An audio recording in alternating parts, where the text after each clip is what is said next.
to our meditation time.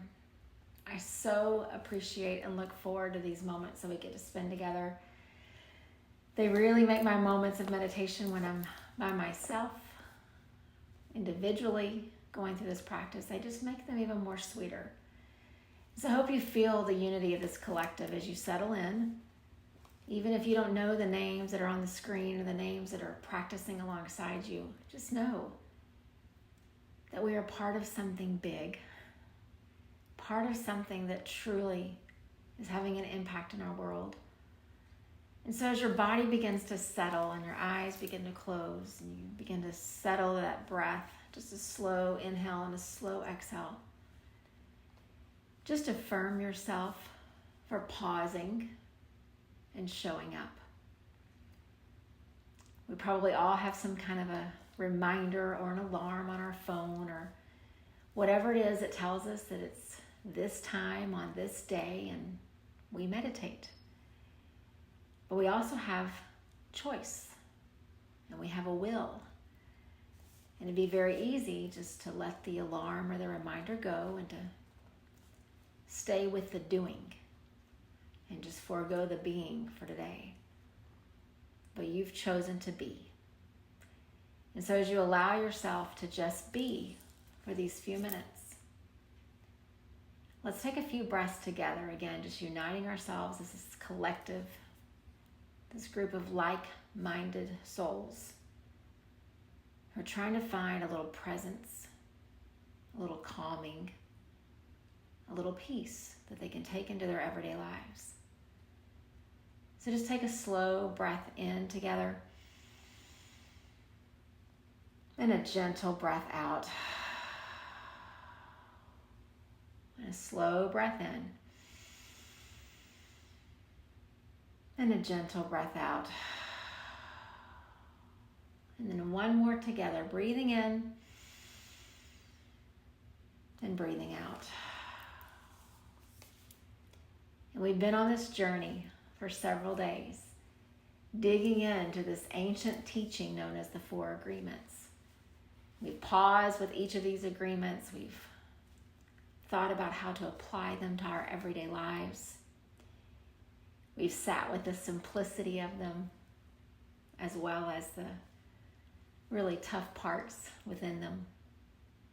And so we began our journey with this idea of speaking from this way of having impeccable words, of having intention with our speech, with really being careful with the words that we choose and the tone and just how we communicate, and allowing that impeccability to truly speak from our heart. And then from this idea of speaking with impeccable words, impeccable thoughts, impeccable intentions, we moved on and we began to just sit with these other ideas of what do we agree? What do we agree with ourselves? What do we agree with others? And we looked at this idea of not taking things personally. And when others have frustration and anger and almost these poisonous emotions coming from their words and from their being, that we've made a choice that those won't be ours. We won't take those on as our stuff. We'll protect our heart, our spirit, and we will not take the hurtful, harmful things of others personally. And then, most recently, we've sat with this idea of not making assumptions, not reading between the lines, not inferring when someone speaks or someone looks at us a certain way or doesn't speak. And all of these together, they really do ask us to go back to the source of us. Yes, we communicate with others, we live in this world, but it really is about our practice. And so this 4th agreement, this final agreement that Don Miguel Ruiz writes about from these ancient indigenous teachings, it asks us to do our best, to always do our best. And I know in our very focused and driven world. Maybe you were taught growing up, or maybe even in your adult life, you were taught some things about doing your best that may not be the exact intention that he's speaking of. So just think for a second as you sit, just kind of picture across your mind's eye this idea of what does it look like to do my best? Does it mean I'm giving all of my effort until I just have nothing left?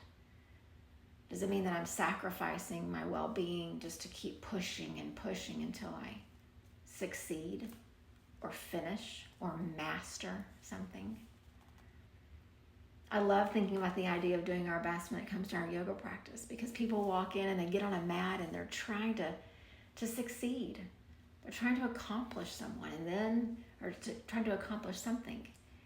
And then this yoga instructor says to them, just accept where you are right now and realize that is exactly where you are supposed to be.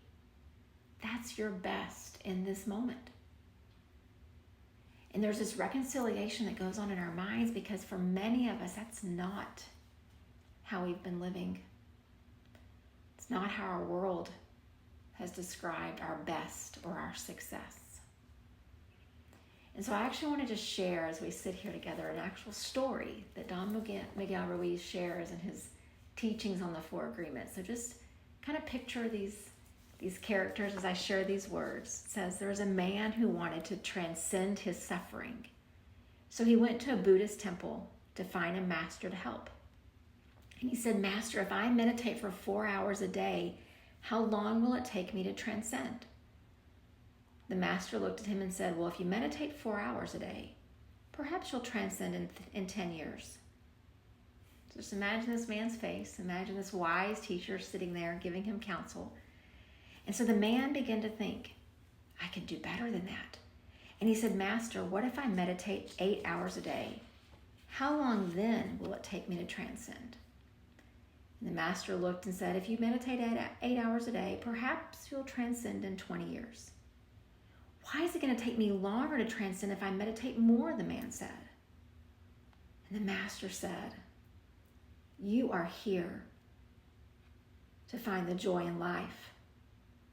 You are here to live, to love, to experience happiness.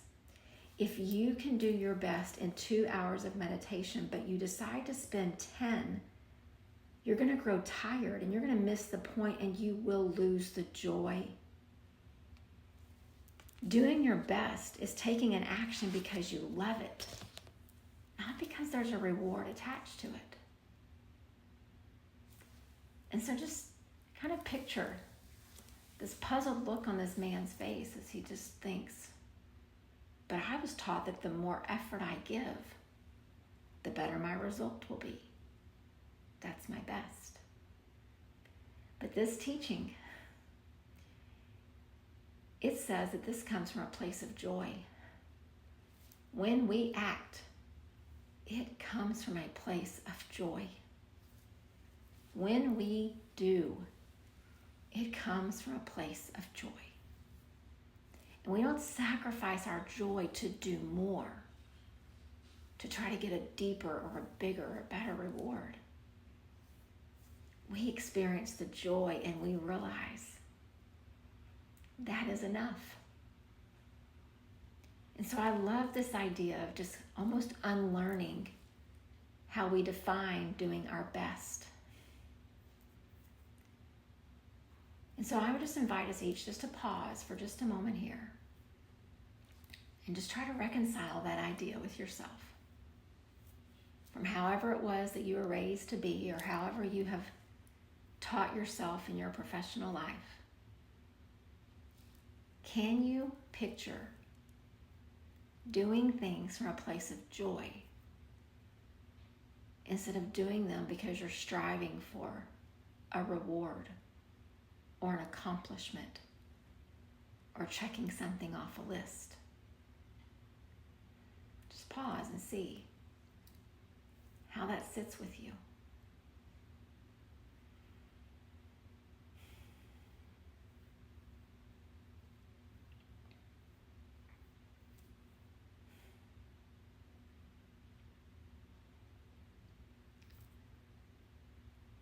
This practice is not something that we're trying to accomplish. It's not something that we're trying to achieve. We don't start off meditating with 2 minutes and then achieve 10 and then achieve an hour and grow from there. What we do is we show up. We catch these glimpses of stillness in our heart, in our mind, and in our soul. And then we learn to live from that place of stillness. And I promise you there is joy right in the middle of it. Joy as your mind is calmed. Joy as your emotions are felt, but they don't overwhelm you. Joy as your breath fills you up, helping you to have a sense of gratitude for the life you've been given. Not measuring your life by the accomplishments and the successes and the degrees and the things. And I recognize that we live in a world that sees doing our best as something very different. And there may be this moment of pause or hesitation when you think, but if I don't do it that way, I won't be a good employee. I won't be a good professional. I won't be a good, you fill in the blank. But I want you to imagine doing the things that are yours to do, your roles, your jobs, your responsibilities. What if you did them from a place of joy? You got up each morning, like Thich Nhat Hanh says, and when the sun comes up, you wake up and smile. And you realize I've got 24 hours ahead of me to do good, to nurture my contentment, to live from a place of joy. Imagine what kind of employee you would be then. What kind of student? What kind of citizen? What kind of partner in a relationship?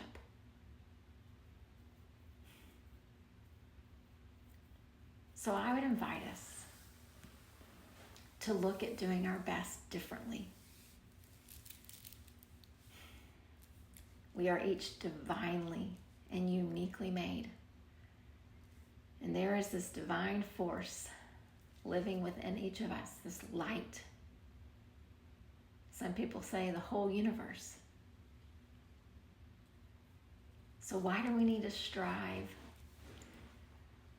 for something that the world defines as our best? We've already got the best within us.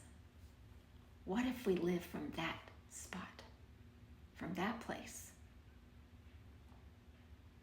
feeling the cosmos, the universe, your creator, however you define this to be in your life?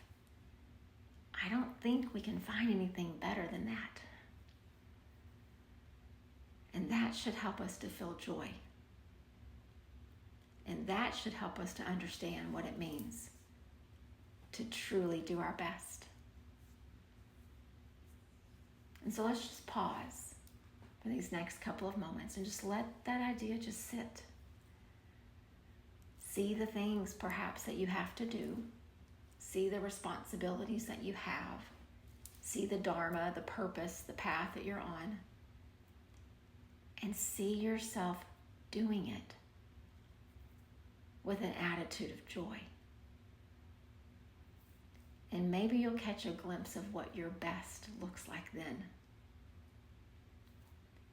And I can tell you from personal experience, and I hope that you'll experience it as well, that form of my best is far greater than anything I was ever trying to do before without the joy.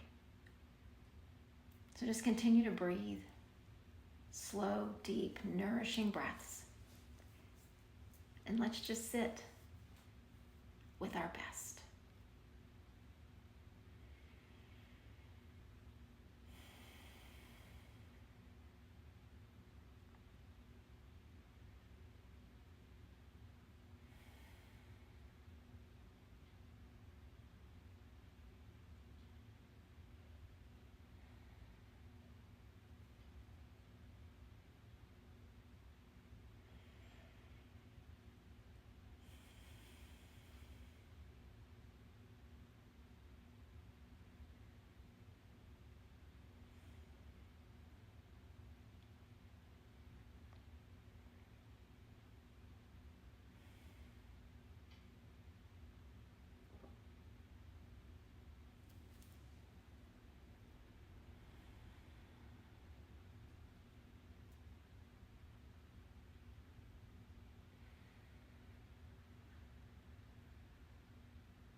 Continuing to breathe gentle, full breaths.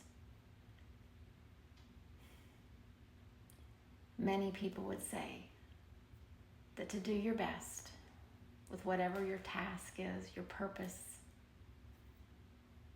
you need to get a good night's sleep. You need to be well rested. Many would also say you need to be nourished. You need to eat a good breakfast, drink lots of water. Others would say that you need to move your body with intention, make sure that you're taking care of the physical parts of you. And I would say that all of those things matter. They are pillars of our health.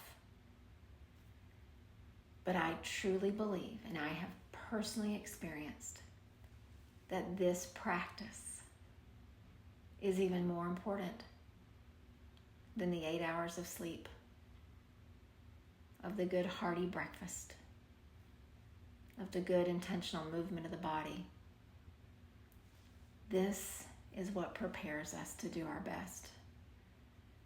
This is where we get to know ourselves on the most intimate level. This is where we finally tap in to our center of joy. It's been elusive and far away from many of us for far too long. But this practice brings us right back to where it has been this whole time. Yes, we sleep well, we nourish, we move, but this practice is truly the foundation of it all. So as we prepare to close out, I would encourage you that in the days to come, when you have tasks that are given to you, you have responsibilities, you have things that are yours to do, to care for, to be responsible for. See if you can do them from a place of joy. Not because there's a reward on the other end. And a reward is not a bad thing. They will still come. It's just not our motivation. And then notice how this form of doing feels very, very different. Just pay attention and notice. What does it truly look like to do your best? Namaste.